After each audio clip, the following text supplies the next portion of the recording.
This makes absolutely no sense. And I swear, they're putting all this money into that girl who ain't done blank but be white. I'm sick of this and Kathy. I don't care if I don't ever get invited to WNBA related events nor games anymore. Enough is enough. See, the WNBA just got caught in 4K. And it's uglier than a missed layup in a finals game 7. That Caitlin Clark bias everyone whispered about?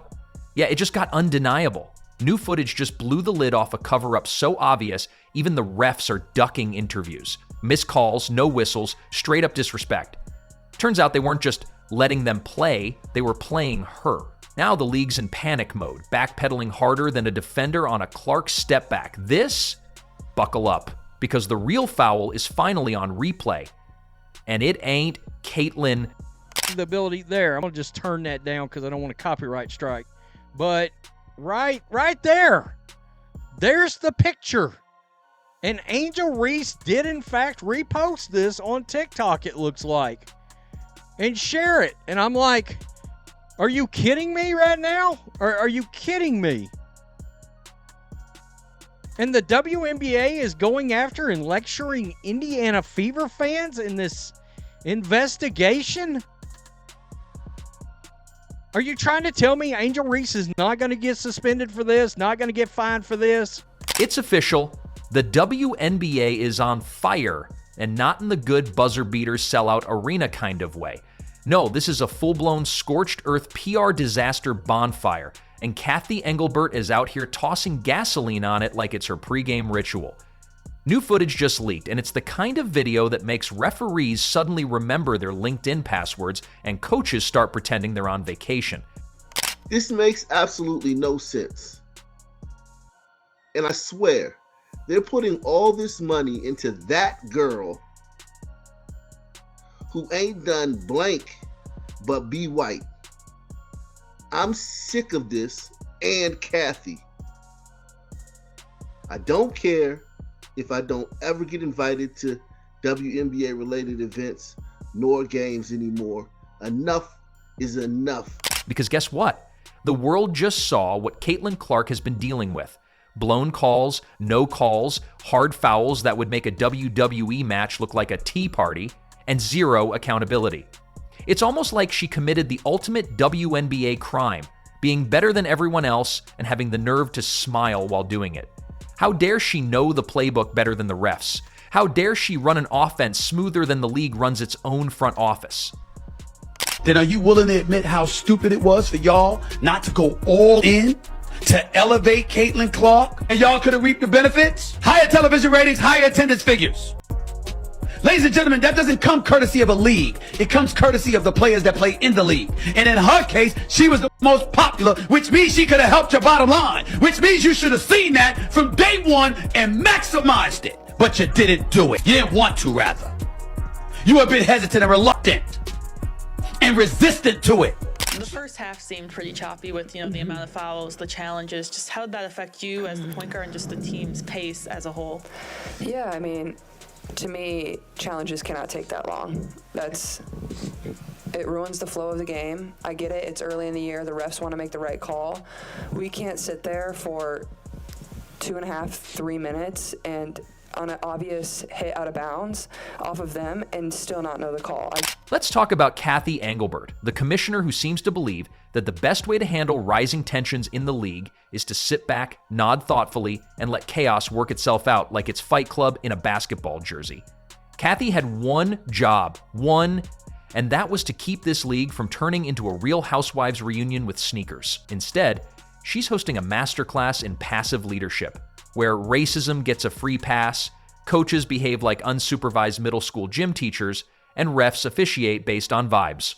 So with this, it kind of confirms my hypothesis that the WNBA was looking at stuff on social media and thought it was a good idea to open an investigation based on social media claims that didn't. This isn't just about missed calls. This is about a culture problem so loud, it's drowning out the squeak of sneakers on the court. The kind of bias Caitlin's facing isn't accidental, it's strategic. You don't miss that many fouls by accident. You don't let players body check a rookie sensation every quarter like it's a hockey game unless someone, somewhere, has decided that teaching the new kid a lesson is more important than, oh, I don't know, rules. Diana Taurasi hit the rim cushion after getting fouled. No issues, no tech.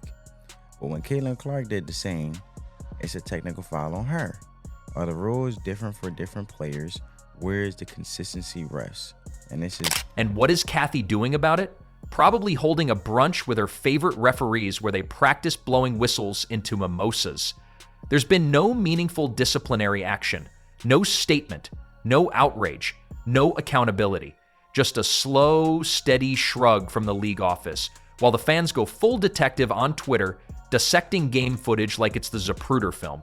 Let's get one thing straight. Caitlin Clark is not just a rookie. She's a walking masterclass in basketball IQ, the kind of player who sees 3 plays ahead and probably dreams in X's and O's. The refs? They're just trying to figure out which direction to run when the whistle blows. And that's the problem.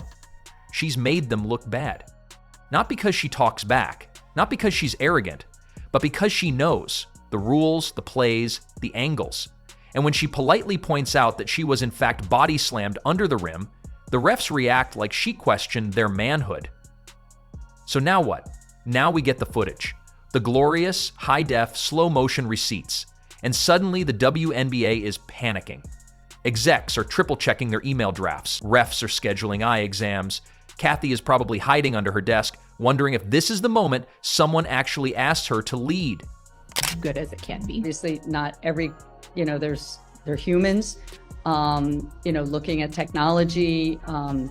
Basketball is a little more complex than tennis, for instance, around technology of officiating. So we're looking at a variety of different dimensions. I know. The truth is, the league has a diva problem, and not the kind that sells tickets. These aren't confident, charismatic stars.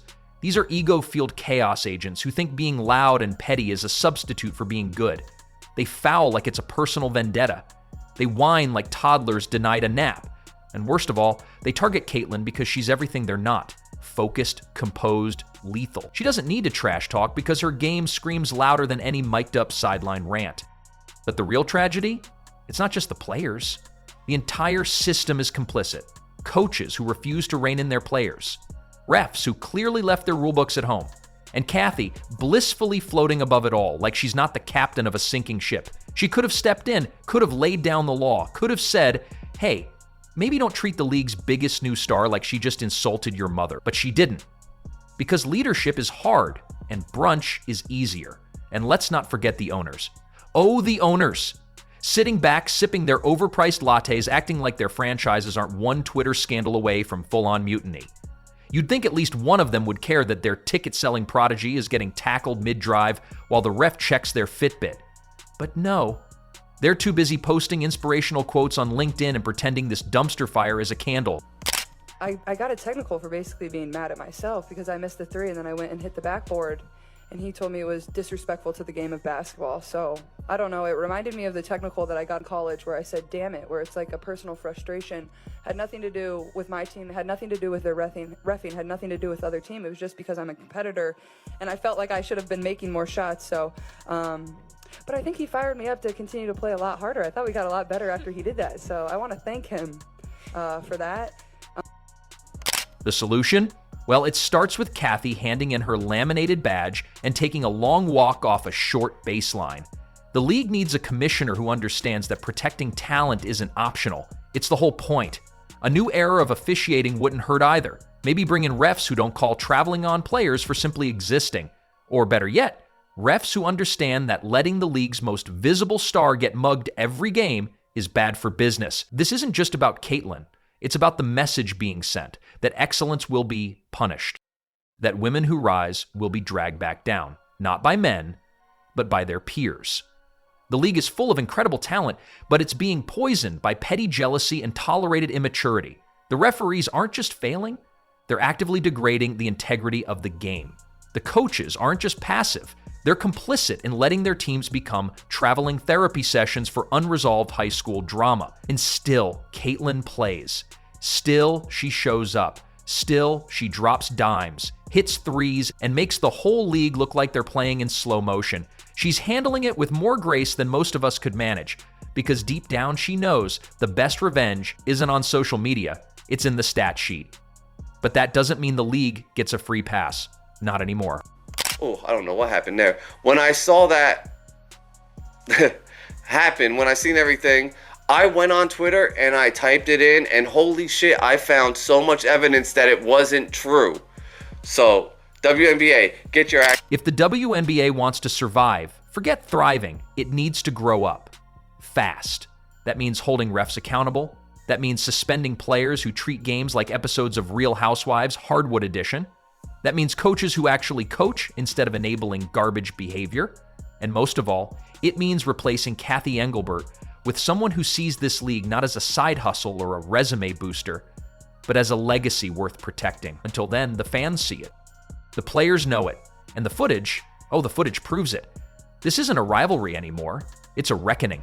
Caitlin Clark didn't start the fire, but she's about to be the reason the league finally stops pretending it's not burning. And it gets even juicier, because now the spotlight isn't just on the refs or the rival players throwing elbows like they're auditioning for Mortal Kombat.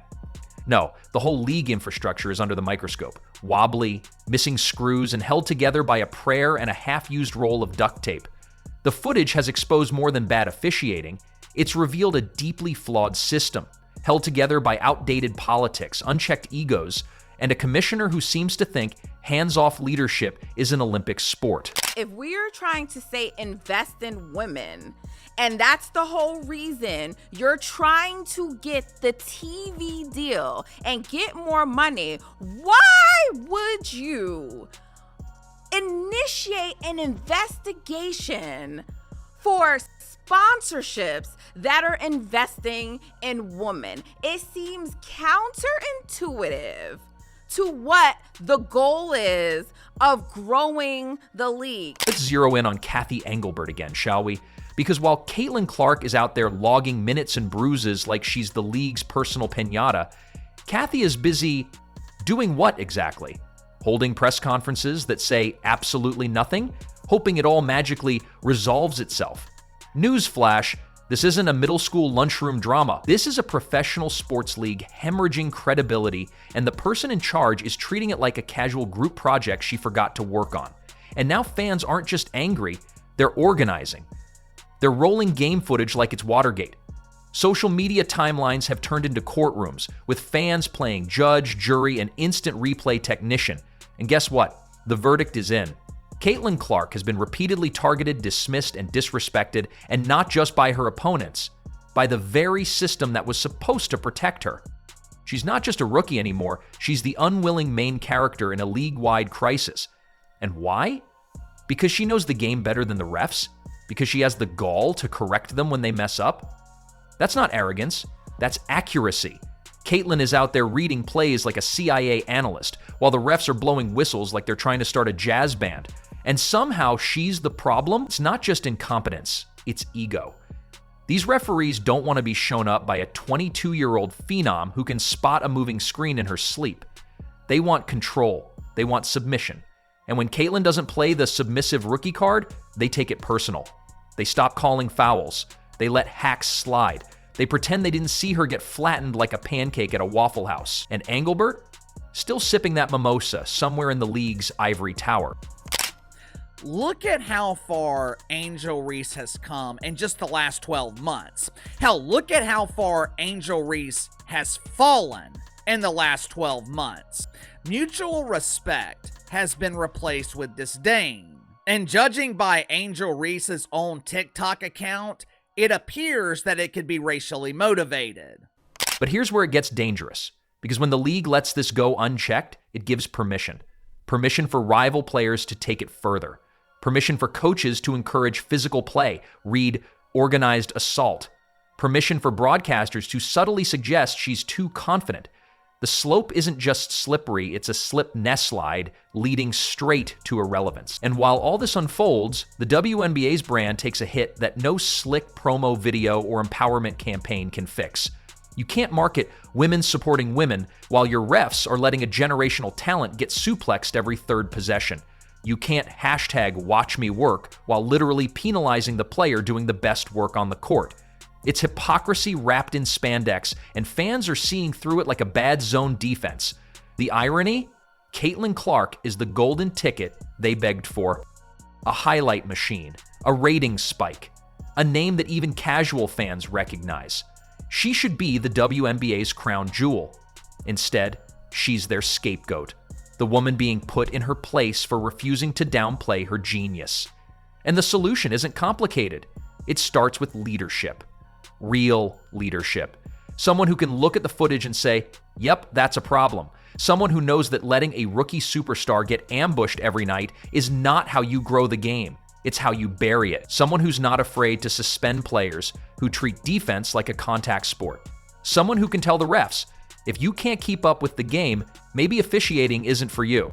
It was not underneath the basket that was hard to see, the back-to-back. She had her back to her. It was in the open area. At least two of the refs, if not three of them, should have seen that foul. Caitlin pointed to it. They still didn't blow their whistle. She goes over there, and she played on the ball. She clearly was not letting her arms go up, but she played the ball. So I don't have a problem with that. I don't like intentional fouls. Because here's the deal. The league can fix this. It can protect its stars. It can elevate its game, but only if it stops pretending that toughness means tolerating abuse, that respect means silence, and that leadership means hiding behind a podium and hoping the storm blows over. Too late. The storm's here. And Caitlin Clark, she's not just weathering it, she's about to be the lightning that changes everything. So now, every no call is a spotlight. Every foul is a headline. Every ignored elbow to Caitlin's ribs is one more receipt in the vault. The WNBA wanted attention. Well, congratulations, you've got it. But it's not the kind that sells jerseys or fills seats. It's the kind that drags reputations through scorched Twitter threads and leaves ashes in ESPN segments. If the league doesn't wake up, it won't be Caitlin who burns out. It'll be the WNBA itself collapsing under the weight of its own cowardice. TikTok Kathy, the game's on. And this time, everyone is watching.